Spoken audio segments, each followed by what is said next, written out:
Hi there guys, this is just a really quick little guide on the Raceface narrow wide chain rings, in particular the 32 tooth and the differences that the 30 tooth has over everything larger. In particular, you'll notice it has built-in shims or spacers here, and the chainring bolt hole is smaller in diameter and it's threaded already for the male chainring bolt, so the female part of that is now basically obsolete with this particular chainring. So I'll show you how it fits on the Spider. And you'll notice that the raised bolt holes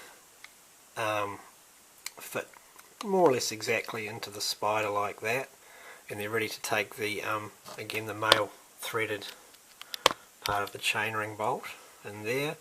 You should actually also use a small shim or spacer on there first, or if you want you can just use a bash guard which has the built-in shim or spacer already.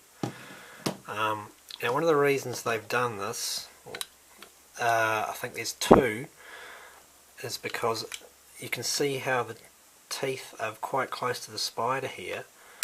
They've had to space the chainring away from it to prevent the chain from coming into contact with the spacer there. Sorry about the focus.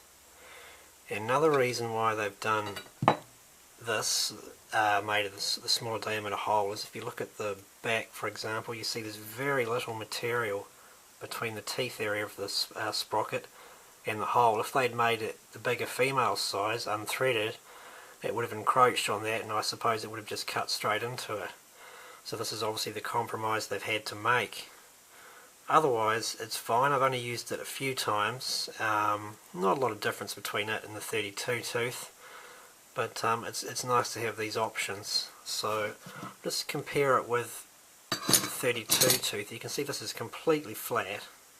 There's no spaces and there's obviously no threading in the holes which accept the female part of the chainring bolts, and there's obviously no need for spacers because it's wide enough, or the diameter is wide enough to not interfere with the Spider when it's actually on or equipped.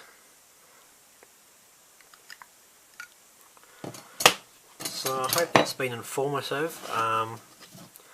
And yeah, at first I was quite surprised when I got this to see how different it was, but it's just something they've had to do to make it fit, not interfere with your current components.